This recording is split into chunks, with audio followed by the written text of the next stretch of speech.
Good morning all students. आज हम पढ़ने वाले हैं समावेशी श्रेणी को अपवर्जी श्रेणी में किस प्रकार से परिवर्तित किया जाता है। यह क्वेश्चन इम्पॉर्टेंट है और यह 3 मार्क्स के अंदर क्वेश्चन काफ़ी बार आ चुका है। समावेशी श्रेणी हमें प्राय दे रखी होती है और हमें उसे अपवर्जी श्रेणी में चेंज करना होता है। जैसा कि आप सभी देख पा रहे हैं, हमें क्या दे रखा है, 10 से 19, 20 से 29। यह क्या दे रखी है, यह अपवर्जी श्रेणी है। अपवर्जी श्रेणी की पहचान क्या होती है कि इसके अंतर्गत निचली सीमा और ऊपरी सीमा दोनों को शामिल किया जाता है और साथ ही साथ आखिर में क्या आया, 19। अगली सीमा 20 से शुरू हुई है, तो यह समावेशी श्रेणी है। इस समावेशी श्रेणी को अपवर्जी श्रेणी में बदलना है तो बहुत ही सिंपल है। और किस तरह से बदलेंगे, ध्यान देंगे सभी। हमारी 2 सीमाएं होती हैं। निचली सीमा जो आगे बनी है वह सारी निचली सीमाएं हैं और जो पीछे वाली हैं ये ऊपरी सीमा है। तो निचली सीमा और ऊपरी सीमा याद रखना है, पहली बात। अब सबसे पहले हमें गैप देखना है। 10 से 19, फिर 20 से 29। तो जी ये 19 है और ये 20 है। कितने का गैप है, 1 का। जो 1 है उसका बटे में 2 कर लो, मतलब आधा करना है। 1 का आधा क्या होता है, 0.5। ठीक है, 0.5 हमारे पास में आ गया तो सभी याद रखेंगे 0.5। मैं ऊपर लिख देता हूं 0.5। अब यह 0.5 का हमें करना क्या है, क्योंकि यह 0.5 निकालना बहुत इंपॉर्टेंट था। दोबारा देखेंगे सभी। हमें गैप देखना है 10 से 19, 20 से 29। तो यहाँ पर 19 है, यहाँ पर 20 है, 1 का गैप है। यहाँ पर देखें 29 है, यहाँ पर 30 है, 1 का गैप है। 1 का गैप है तो उसे 2 से भाग करना है, मतलब आधा करना है 1 का। तो उसका आधा करेंगे तो 0.5 आएगा। अगर 2 होता तो 2 का आधा कर देते, 1 आ जाता। तो हमें जो भी गैप है उसका आधा करना होता है और हमारा आधा करने पर आया 0.5। तो याद रखेंगे जितनी भी हमारी निचली सीमा है, ये निचली सीमा क्या है, 10, 20, 30, 40, 50, 60, 70, 80। निचली सीमा में माइनस करेंगे हम 0.5। निचली सीमा में माइनस करेंगे 0.5 और ऊपरी सीमा क्या है, 19, 29, 39। ठीक है, यह सब क्या है, हमारी ऊपरी सीमा। ऊपरी सीमा पे प्लस करेंगे, क्या प्लस करेंगे, 0.5। बस हमें इतना करना है और हमारी अपवर्जी श्रेणी तैयार हो जाएगी। तो माइनस करेंगे निचली सीमा में माइनस 0.5 और ऊपरी सीमा में प्लस करेंगे 0.5। अब करके देखते हैं।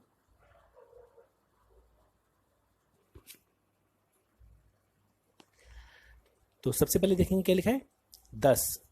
मैं यहाँ पे लिख देता हूँ, माइनस करना है और इसमें प्लस करना है। तो 10 में से 0.5 गए, कितना बचा, 9.5। माइनस कर दिया। और दूसरा क्या लिखा है, 19। 19 में क्या करेंगे, प्लस करेंगे 0.5। 19 में 0.5 प्लस किया तो कितना हो गया, 19.5।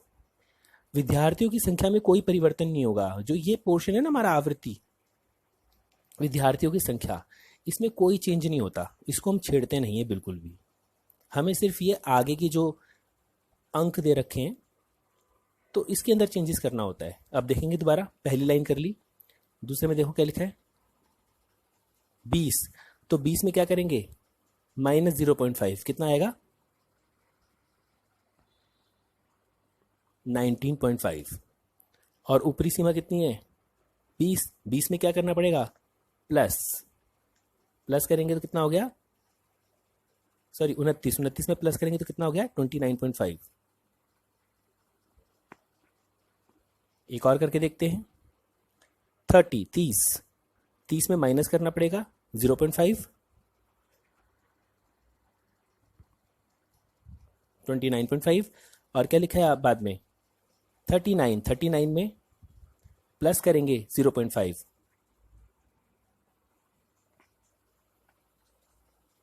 तो इस तरह से देखेंगे, पूरी की पूरी सॉल्व करनी है हमें। अब देखेंगे क्या ये अपवर्जी श्रेणी बन गई। 9.5 से 19.5, जो यहाँ एंड में होता है वही स्टार्टिंग में बन गया। देखो 19.5 से 29.5, 29.5 यहाँ पर भी 29.5। तो अपवर्जी श्रेणी क्या होती है, वही नंबर नेक्स्ट हमारे वर्गांतर में आता है। जैसे कि हमने पहले पढ़ चुके हैं, 0 से 10, 10 पे खत्म हुआ, 10 से 20, 20 पे खत्म हुआ, 20 से 30। वैसे यहाँ पर बन गया 9.5 से 19.5, 19.5 से 29.5, 29.5 से 39.5। और इसी तरीके से ये पूरा सॉल्व करना है। मैं सिर्फ 3 बता रहा हूँ, मैंने सिर्फ 3 बताए हैं, आपको पूरा सॉल्व करना है। तो यह एग्जाम्पल आपको समझ में आ गया होगा। मैं आपको एक क्वेश्चन दूंगा अभी, और सभी समावेशी श्रेणी दे रखी होगी आपको, उसे अपवर्जी बना करके मुझे भेजना है। इसके लिए 5 मिनट बहुत है, तो सभी अपनी कॉपी में साफ सुथरा 5 मिनट में बना करके भेजेंगे।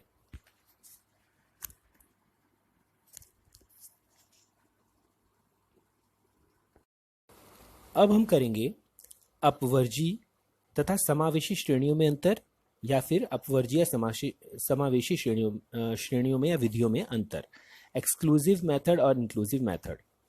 अब सबसे पहले आधार होना चाहिए। आधार के बिना अंतर स्पष्ट करो नहीं करना। मैंने कई छात्रों के होमवर्क देखे हैं, वे अंतर स्पष्ट करो करते हैं तो यह स्केल का यूज नहीं करते। हमेशा स्केल का यूज करना है और पूरा बॉक्स बनाना है, जैसा कि आपको दिख रहा है। तो आधार हो गया।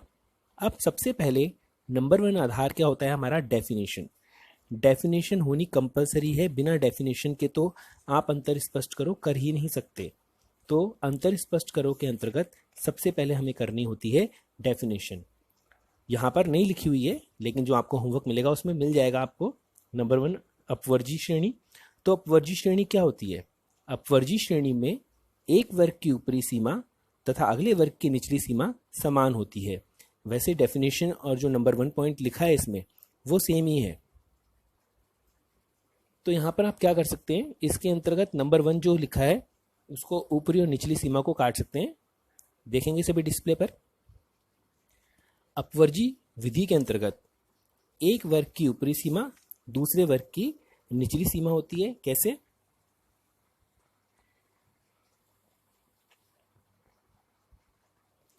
एक वर्ग की ऊपरी सीमा ये क्या होगी, दूसरे वर्ग की निचली सीमा, अर्थात दोनों सेम होंगी 10-10। ये पहचान है हमारी अपवर्जी की।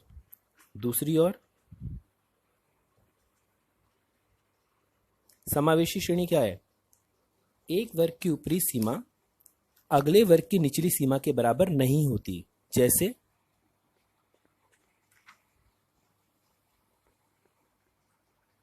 देखो 0 से 9, 9 और अगला क्या लिखा है 10, बराबर नहीं होगी। यह कहलाती है हमारी समावेशी श्रेणी।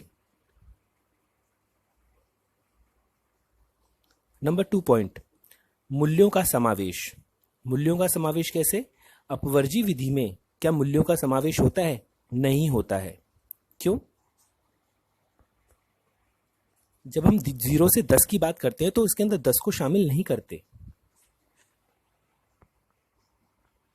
10 को अगले जो दे रखा है हमें उसमें वर्ग में शामिल किया जाता है। तो इसका मतलब है मूल्यों का समावेश नहीं होता। देखेंगे सभी, इस वर्ग विधि में एक वर्ग की ऊपरी सीमा के बराबर मूल्य वाली मदों को उस वर्ग में सम्मिलित नहीं किया जाता, बल्कि अगले में सम्मिलित किया जाता है। और दूसरी ओर समावेशी श्रेणी में, पहले मैं मिटा देता हूं फिर ध्यान से देखना सभी।